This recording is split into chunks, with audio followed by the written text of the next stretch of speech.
नमस्कार, फिर पैसा बोलता है में आपका स्वागत है। मैं आनंद श्रीनिवासन। आज मार्केट जब मैं बोलने के लिए तैयार हो रहा था नेगेटिव में है। 65 पॉइंट नेगेटिव है निफ्टी, लगभग 80 पॉइंट नेगेटिव है बैंक निफ्टी। इसका मतलब है सेंसेक्स लगभग 200 पॉइंट नीचे है। सोने के दाम में 20 रुपया इजाफा हुआ, 9020 में ट्रेड हो रहा है 22 कैरेट गोल्ड। कल मैंने एक बड़ा ज्वेलर से मिला चेन्नई से। उन्होंने बोला 24 कैरेट गोल्ड अभी भी 1 लाख रुपया 10,000 में ट्रेड हो रहा है, जीएसटी इंक्लूडेड। सो सब मिला के अभी भी गोल्ड हमारा टारगेट से बहुत ऊपर चल रहा है। अगर ये सस्टेन होती है और डॉलर कंटिन्यूस टू वीक होती जाती रहेगी तो गोल्ड का दाम फ्लैट या ऊपर जाएगा। अगले 18 से 24 महीनों में 10 या 15% की इजाफा की आशा है।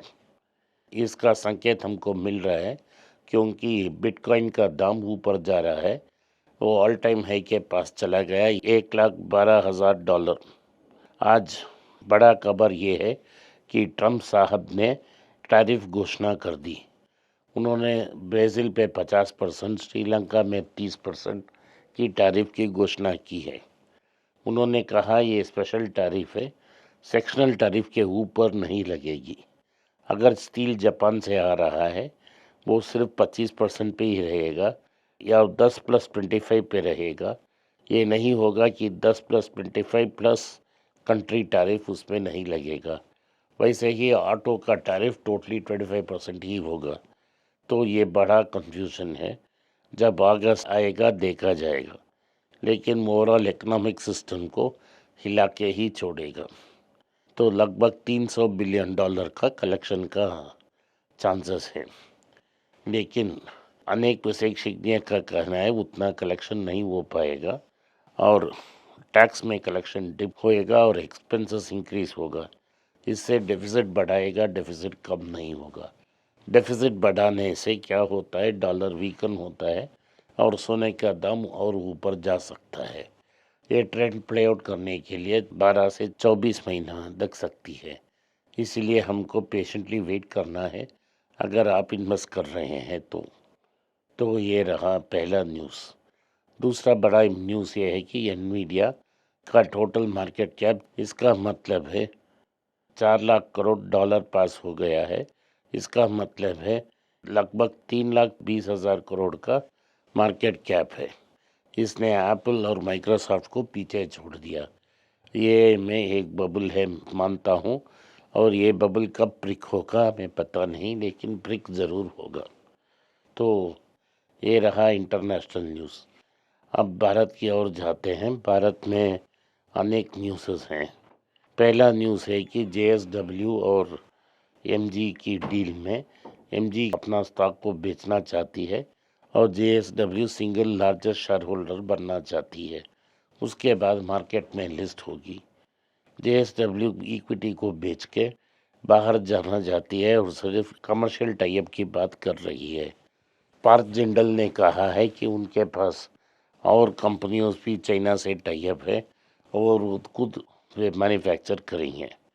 मेरा आइडिया ये है, आप एमजी स्टॉक को कंसिडर मत करो अगर इश्यू आएगा तो भी, क्योंकि जेएसडब्ल्यू में बहुत बड़ा कर्ज है। अभी उन्होंने ड्यूलेक्स को भी खरीदा और ड्यूलेक्स को खरीदने में भी जेएसडब्ल्यू ने कर्ज का इस्तीफा की। एशियन पेंट्स ने अपना जो 3.5% स्टेक था ड्यूलेक्स पेंट कंपनी में उसको बेच दिया और 375 करोड़ का लगभग अनुमान पाया। तो ये उनके लिए बहुत लाभदायी प्रॉफिटेबल थी।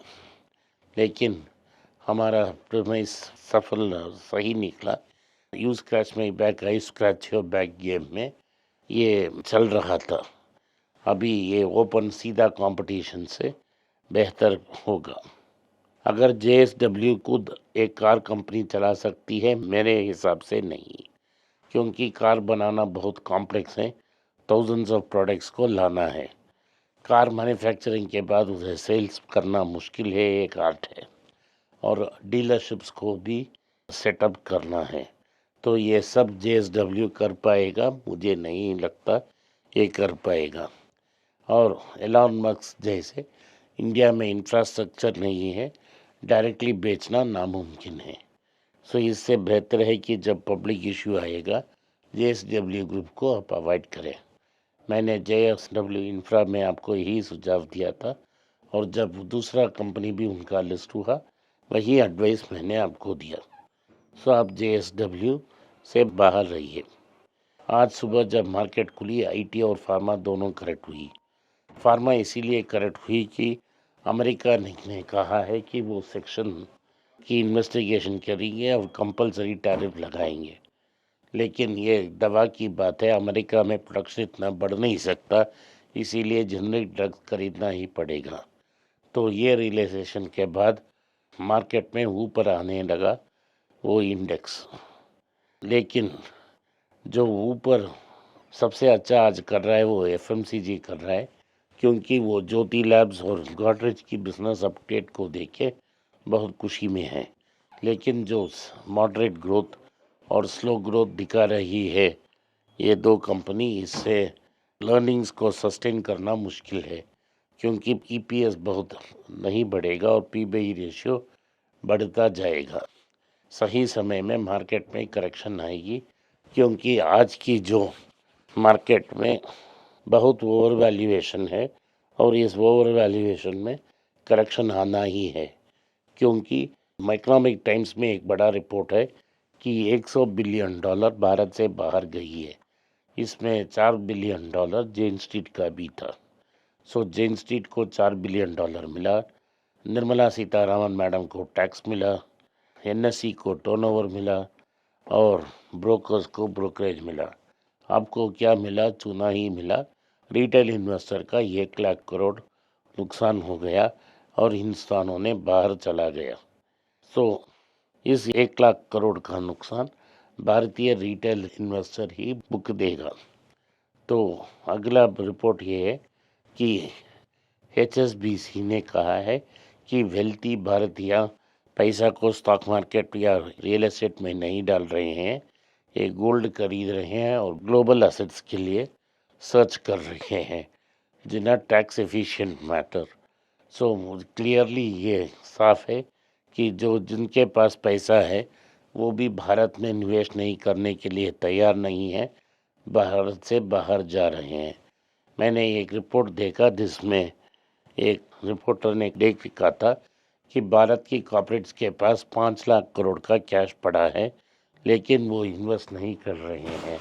ये इसीलिए इन्वेस्ट नहीं कर रहे हैं क्योंकि उनको अच्छा रिटर्न नहीं मिलने वाला है। आखिर में दो न्यूज़। IDFC फर्स्ट बैंक की जो रिकॉर्ड डेट है वो मंडे तक आपको डिविडेंड मिल जाएगा। तो अगर आज भी IDFC को कंसिडर करते आपको डिविडेंड मिलेगा 25 पैसा पर शेयर। कल वो नहीं मिलने वाला है। तो अगर आप आज तक कंसिडर किया हो तो आपके लिए एक 25 पैसा पर शेयर मिलेगा। तो ये रहा ये न्यूज़। दूसरा, अशोक लेलैंड का रिकॉर्ड डेट आ गया 16 जुलाई है। जो भी 15 जुलाई तक का अशोक लेलैंड स्टॉक खरीदता है वो बोनस के लिए एलिजिबल है। बोनस मिलने ही स्टॉक का प्राइस गिर जाएगा, क्योंकि स्टॉक स्प्लिट भी कर रहे हैं। अगर इस समय में जल्दीबाजी में आप अशोक लेलैंड कंसिडर मत करो, वेट करो जब तक हम कॉल देते हैं, अशोक लेलैंड में एंटर मत करना। आज के लिए इतना ही। आपने इस पॉडकास्ट को सुना, इसके लिए मैं आपका आभारी हूँ। हो सके तो वीडियो को लाइक कीजिए, चैनल को सब्सक्राइब कीजिए और बेल नोटिफिकेशन दबाएं। इस वीडियो को अपने दोस्त और रिश्तेदार के पास भेजें और उन्हें देखने की आग्रह करें। नमस्कार, धन्यवाद, जय हिंद।